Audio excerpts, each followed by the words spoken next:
오늘 본문 말씀의 시작은 예수님께서 예루살렘을 향하는 것에서부터 시작합니다. 예수님의 그 공생의 시작은 목표와 목적지가 있었습니다. 바로 예루살렘을 향한 길이었습니다. 공생의 기간 동안 수많은 일들을 행하셨는데 사실 이 모든 일들이 최종 목적지인 바로 이 예루살렘에서 있는 일 때문에 예수님께서 모든 일들을 감당해내셨습니다. 예수님은 누가복음 2장 42절에 보면 예전에도 한번 예루살렘을 향하셨지만 오늘 예루살렘은 최종의 목적지가 되는 것입니다. 이번에 향하는 예루살렘은 그 의미와 목적지가 이전과는 완전히 다른 거예요. 그 최종 목적지인 예루살렘에 향하는 과정 가운데는 어려움과 시련과 그리고 마지막 순간이란 그 순간에 놀라운 기적의 사건들이 담겨져 있습니다. 오늘 우리는 34절까지 말씀을 읽었지만 44절까지 말씀을 계속해서 보면서 오늘 하나님의 말씀을 나눠보도록 하겠습니다. 먼저 우리가 28절 말씀을 읽고 다시 한번 말씀으로 더 집중해 보도록 하겠습니다. 우리 28절 말씀 한 목소리로 같이 읽도록 하겠습니다. 시작. 예수께서 이 말씀을 하시고 예루살렘을 향하여 앞서서 가시더라. 아멘. 제가 28절에서 주목해서 본 단어가 있습니다. 그것은 예수님의 행동의 모습입니다. 예수님께서 예루살렘을 향해서 가실 때 예수님께서는 그 마지막 목적지를 향해 가는데 뭐라고 말씀하십니까? 마지막 부분에 앞서서 가시더라 라고 하는 겁니다. 앞장서서 가시는 겁니다. 본문에서 예수님의 모습은 굉장히 수동적인 모습이 아니라 능동적이고 적극적으로 보입니다. 앞서서 가시는 거잖아요. 마지못해 끌려가는 것이 아니라 예수님께서 먼저 가시는 거예요. 예루살렘이 어떤 일이 일어나는지, 거기서 어떤 일을 행해야 하는지 다 알고 계셨습니다. 목표이자 목적지고 동시에 모든 일들을 감당하는 것을 알매도 불구하고 예수님께서는 거기에 가는 그 예루살렘을 향해 나아가는 발걸음이 주저함이 없었습니다. 앞서서 가시더라. 인간이 감당해야 할 고난의 십자가를 주님이 알고 있었습니다. 주님이 대신 지심을 알고 있었습니다. 알고 계셨지만 주저함이 없는 거예요. 예루살렘은 주님께는 어떻게 보면 고난과 시련의 장소입니다. 우리를 한번 돌아보셨으면 좋겠습니다. 우리에게 어떤 문제, 시련이 닥쳐오면 우리는 어떻습니까? 그것을 적극적으로 환영하는 사람이 없을 거예요. 사실 저부터도 그 문제가 다가온다, 어떤 어려움이 있다 라고 한다면 그 순간부터, 그 말을 듣는 순간부터 작아지고 주눅이 들잖아요. 머뭇거릴 수밖에 없습니다. 그러나 예수님은 달랐어요. 그렇다면 왜 주님께서 이 앞장서서 예루살렘을 향해 나아갈 수 있었을까? 한 가지 이유밖에 없습니다. 그것은 주님의 뜻을 아셨기 때문이에요. 주님의 뜻을 너무나 명확하게 아셨기 때문에 그렇습니다. 우리가 어떤 일을 할 때, 어떤 주어진 일을 감당할 때 어떻게 우리가 잘 할 수 있습니까? 그 일을 언제 잘 감당할 수 있습니까? 그때 한번 떠올려 보셨으면 좋겠어요. 그것은 목표와 방향이 정확할 때, 또한 이것을 말씀하신, 믿는 성도들에게 이것을 말씀하신 이가 여호와라면 그 목표는 더욱더 정확해집니다. 그것이 이유예요. 예수님에게도 동일한 이유가 있었습니다. 목표와 목적지도 알고 있었고 더구나 이 모든 일이 하나님의 뜻이라는 사실입니다. 이 모든 것이 완성되었기에 주님께서는 주저할 이유가 없었던 거예요. 또 한 가지가 있습니다. 예수님이 앞장서서 가신 이유, 또 한 가지 이유는 우리를 너무나 사랑하시기 때문입니다. 우리가 너무나 잘 아는 내용입니다. 몇 번이고 몇 천 번이고 지금 살아온 세월만큼 들었지만 이 말씀이 너무나 중요하다는 거예요. 예수님이 십자가를 지신 이유, 우리를 너무나 사랑해서입니다. 자신의 죄 때문이 아니라 우리 한 사람 한 사람을 너무나 사랑하셔서 우리를 살리기 위해서 십자가를 향해 가시는데 그 목숨까지도 내어주시는 그 예루살렘을 향한 발걸음이 주저함이 없었다라는 사실입니다. 그런데 예수님을 향한 발걸음 무엇에서부터 시작되었다고 말씀드립니까? 사랑에서부터 시작되었어요. 자기 자신을 사랑해서가 아니라 우리를 사랑해서입니다. 죄인된 우리를 사랑하셔서 힘차게 나아가시는 거예요.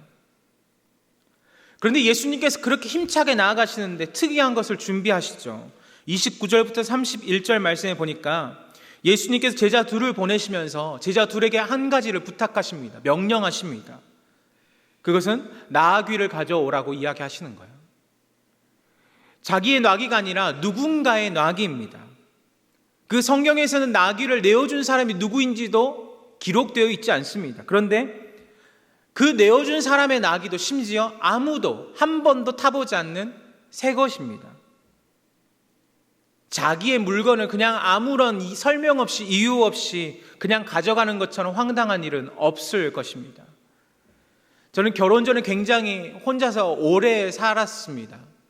혼자 살면서 제가 너무나 외로우니까 제가 교육전도사 할 때 청년들을 막 초대했어요. 그리고 청년들 가운데도 외로운 친구들에게, 남자친구들에게 열쇠를 막 복사해서 나눠줬어요. 제가 마지막에 세어보니까 열쇠 한 복사가 한 6개 정도 됐어요. 그러니까 6명에게 대략 나눠줬어요. 그리고 같이 몇 달을 지냈습니다. 그렇게 몇 달을 지내다가 항상 제가 꼼꼼하게 살피는 것들이 몇 가지가 있었는데 하루는 그걸 딱 살펴봤는데 없어졌어요. 그게 무엇이었냐면 제 할머니가 마지막에 권사 은퇴하실 때 교회에서 준 열쇠, 금으로 된 열쇠였어요. 그거를 아버지가 선교 가실 때 이거 잘 간수해라 하면서 금고가 없으니까 어떻게 할까 하다가 그 책장 뒤에다가 테이프를 꽁꽁 싸매가지고 딱 붙여놨어요. 저만 아는 장소였거든요. 저만. 근데 매번 이거는 금이라는 걸 잘 만져보기가 어려우니까 제가 몇 번이고 쳐다봤어요. 그건 달마다 정기적으로 하는 일이었습니다. 그런데 도둑이 든 것도 아니고 집에 물건들 다 멀쩡한데 그것만 없어졌어요. 그 사는 기간 동안. 제가 물론 저 열쇠도 나눠주고 초대하고 다 했지만 화가 절로 나더라고요. 아무리 내 물건이고 그냥 다 내어줬다 하더라도 가져가면 불편해집니다. 마음이 어렵습니다. 심지어 한 번도 써보지 못한 가져가면 괴롭습니다. 말씀을 보시면 우리가 아십니다. 심지어 이 말씀 너무나 많이 들으셨어요. 예수님께서 물건을 가지고 오라 하셔요. 나귀를 가져오라는데 심지어 한 번도 타보지 않은 나귀 가져오라는 거예요. 말도 중요하지만 이 나귀도 너무나 중요합니다. 심지어 얼만큼 중요한지 아실 거예요. 나귀 주인의 반응이 어떻습니까? 당연히 못 가져가게 하는 거예요. 물어봐야 되잖아요. 그때 뭐라고 말씀하십니까? 주님의 답이 놀라운 거예요. 뭐라고 이야기해요? 주께서 쓰시겠다라고 이야기하라는 거예요. 주께서 쓰시겠다. 스가랴서 9장 9절 말씀인데 우리 스가랴서 9장 9절 말씀을 우리 한 목소리로 같이 읽도록 하겠습니다. 함께 읽겠습니다. 시온에 따라 크게 기뻐할지어다. 예루살렘에 따라 즐거이 부를지어다. 보라, 내 왕이 내게 임하시나니 그는 공의로우시며 구원을 베푸시며 겸손하여서 나귀를 타시나니 나귀의 작은 것 곧 나귀 새끼니라. 아멘. 말씀을 보시면 그는 공의로우시며 구원을 베푸시며 겸손하셔서 나귀를 타고 오시는데 새끼 나귀를 타고 오시겠다라고 말씀하십니다. 예루살렘에 들어가실 때 어떻게 들어가실지에 대해서 주석에서 설명하고 있는 기간이 무려 몇백 년 전의 이야기입니다. 그 몇백 년 전의 이야기, 구약의 예언이 지금 이루어지고 있는 사실입니다. 여기서 우리가 발견할 수 있어요. 무엇입니까? 주님이 어떤 분이신가라는 거예요. 우리 주님은 어떤 분이신가? 바로 말씀을 이루시는 분이신 줄 믿습니다. 그분이 바로 우리 주님이세요. 예수님께서 공생의 삶을 시작하고 지금까지 예수님께서 예루살렘을 향하실 때까지 하시던 일이 있었습니다. 물론 수많은 기적과 많은 일들을 행하셨지만 이 모든 일들이 무엇 때문에 그렇습니까? 바로 아버지 하나님께서 예언하신, 말씀하신 일을 이루시는 삶이었다라는 사실입니다. 예수님께서는 아버지 하나님의 말씀을 이루면서 살아가셨어요. 그렇다면 우리가 주님 닮기 원하는 삶을 살아가는 우리 믿는 그리스도는 어떤 삶을 살아야 하는가? 우리 주님처럼 말씀대로 살아가는 저와 우리 모든 성도님들 되시기를 간절히 원합니다.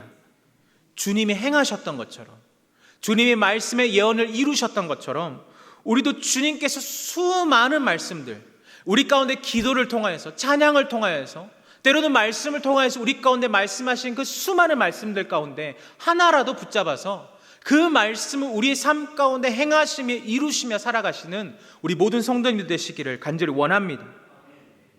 또한 예수님께서 왜 나귀를 타셨는가? 또 다른 이유가 있습니다. 그것은 구약의 말씀을 보면 한 왕이 예루살렘에 그 성을 들어갈 때 나귀를 탄 적이 있었어요. 어떤 왕입니까? 솔로몬 왕이에요. 솔로몬 왕. 솔로몬 왕도 나귀를 타고 들어갔습니다. 다시 비추어 보면 예수님이 어떤 분이시라는 것을 의미하고 있는가? 오늘 오전 말씀에도 동일한 이 병행 본문을 통해서 말씀 나누셨습니다. 바로 왕으로 들어가신다라는 것을 의미하고 있는 거예요. 예수님께서 나귀를 타시는 거 단순하게 뭐 다리가 아파서 힘들어서 어려워서 아닌 거 아시잖아요. 예수님이 나귀를 타신 이유는 오직 한 가지, 바로 내가 누구인가라는 것을 보여주는 거예요.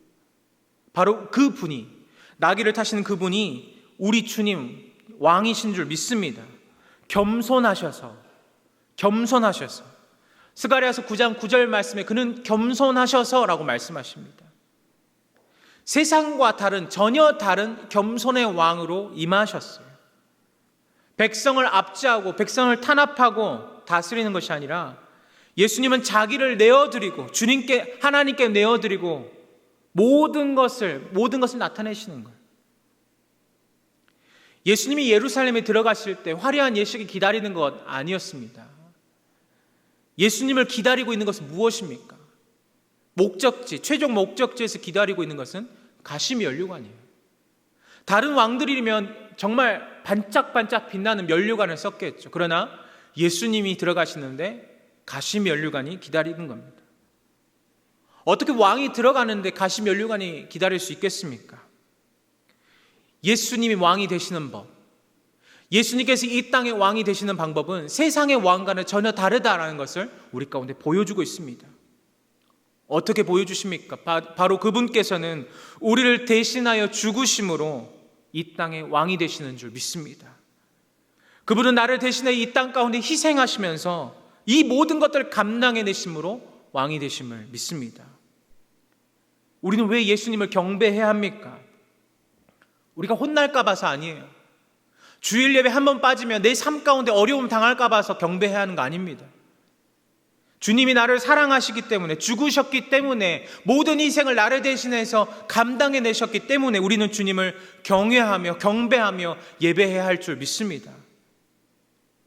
그렇다면 우리는 어떻게 해야 할까? 무엇을 해야 할까? 바로 이것이 중요합니다. 왕이 오실 때 해야 할 것, 바로 순종인 줄 믿습니다. 어디서 발견할 수 있냐면 나귀의 주인의 모습을 통해서 발견할 수 있어요. 나귀 주인이 갑자기 자기의 것을 가져가니까 물어봐요. 왜 물어봅니까? 내 거니까요. 당연히 물어봐야죠. 그런데 나귀 주인이 뭐라고 이야기합니까? 주께서 쓰시겠다, 주님이 쓰시겠다 이야기하니까 한마디 하지 않고 내어줍니다. 예수 그리스도가 왕이 되어 오실 때 필요로 하는 사람이 분명히 있습니다.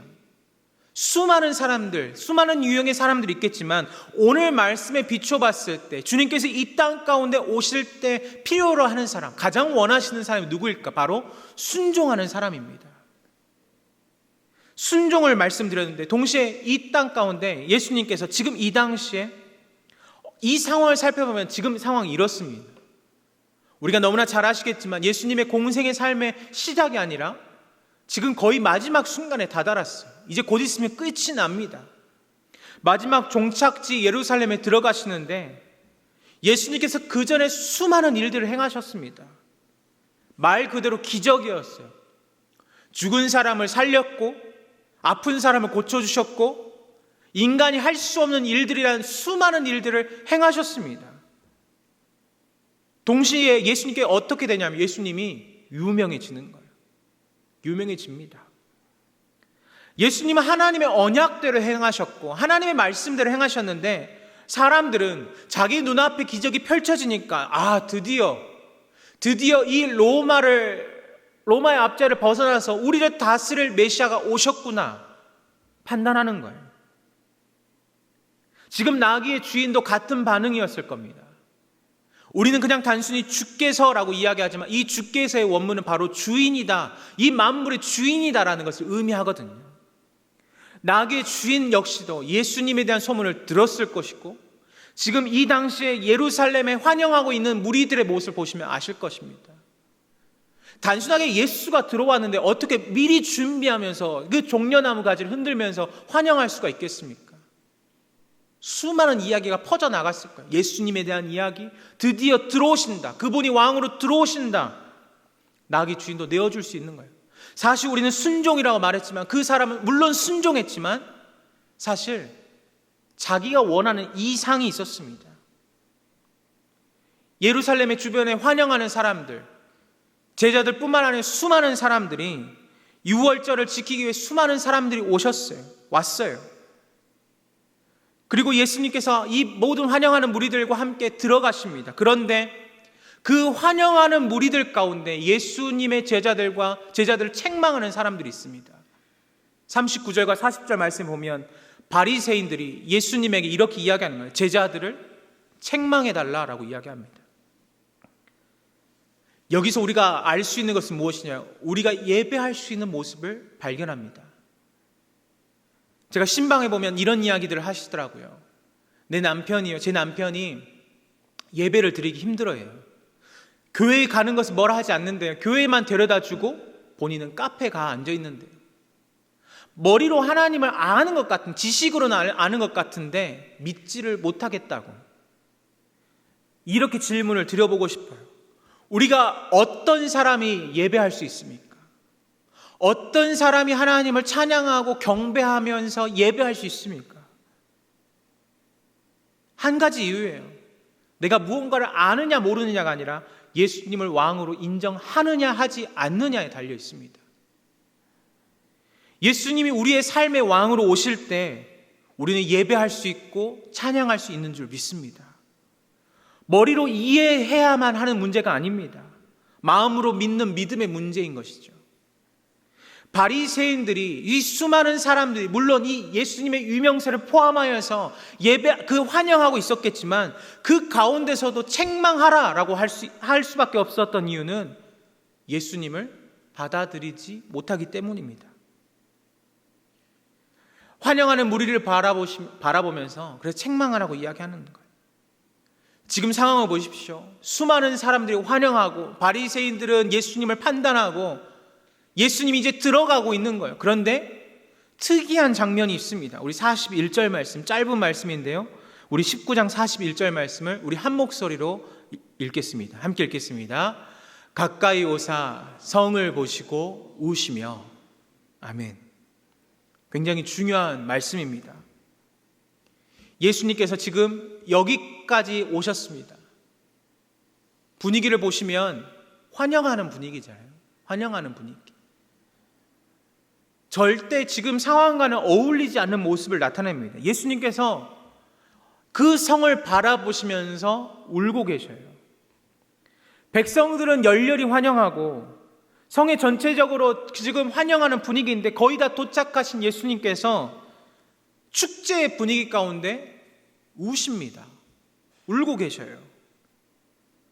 왜 울고 계실까요?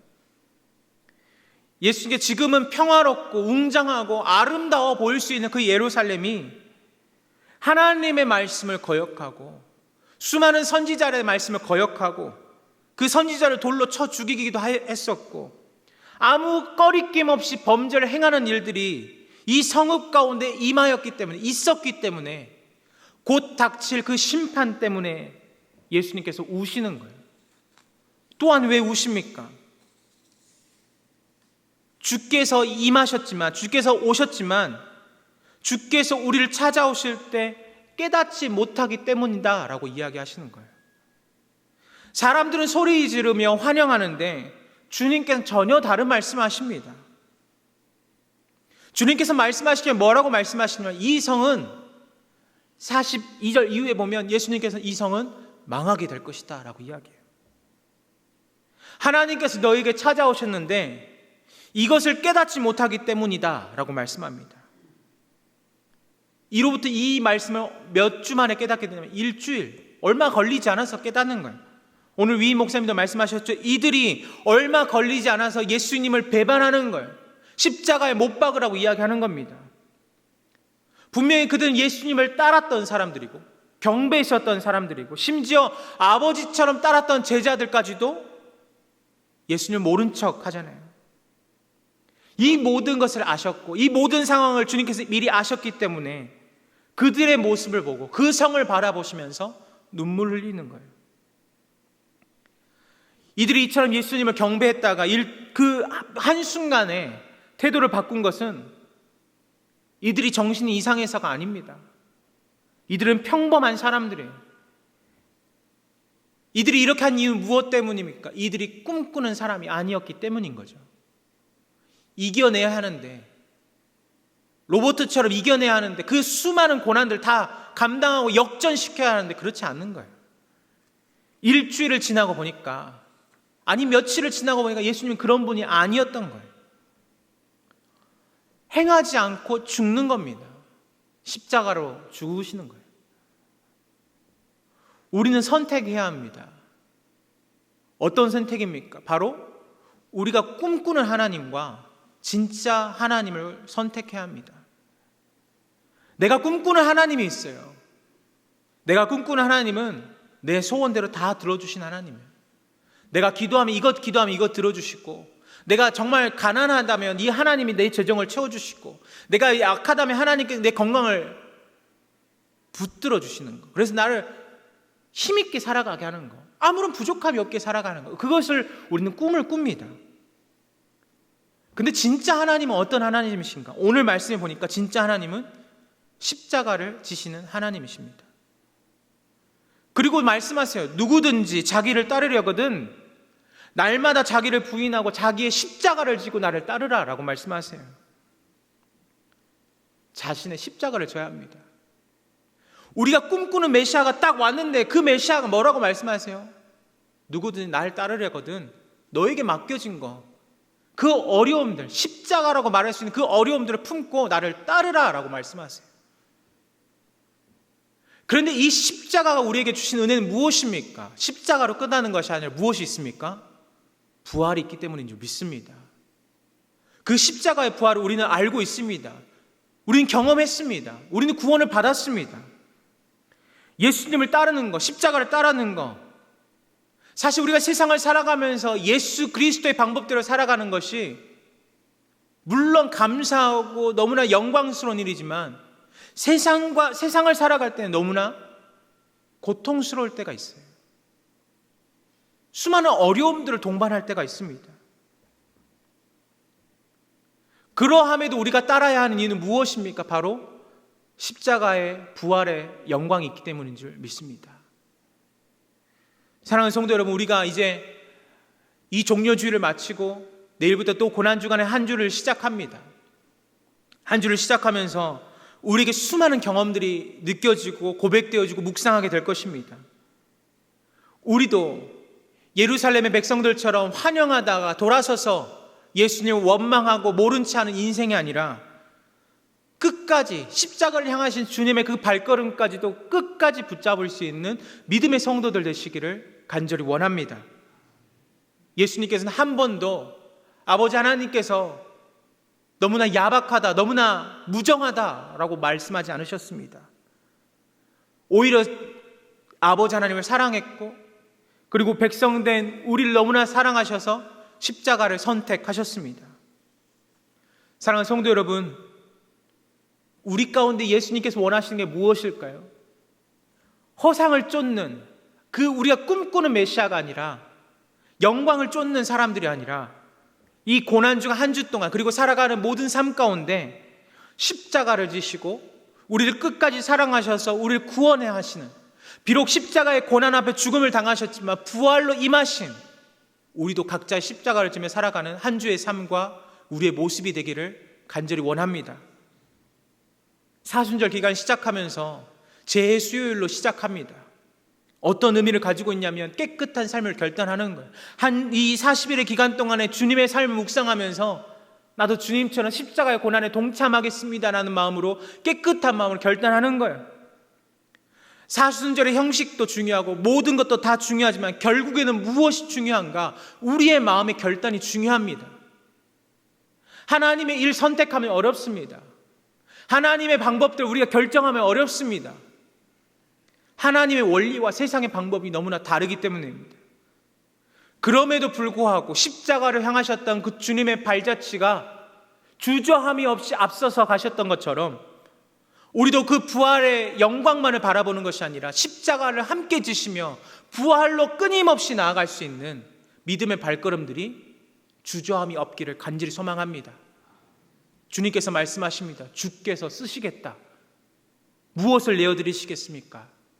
나에게 가장 소중한 것, 바로 우리의 삶을 드리며 주님 앞에 나아가시는 저와 우리 대광교회 모든 성도님 되시기를 간절히 소망합니다.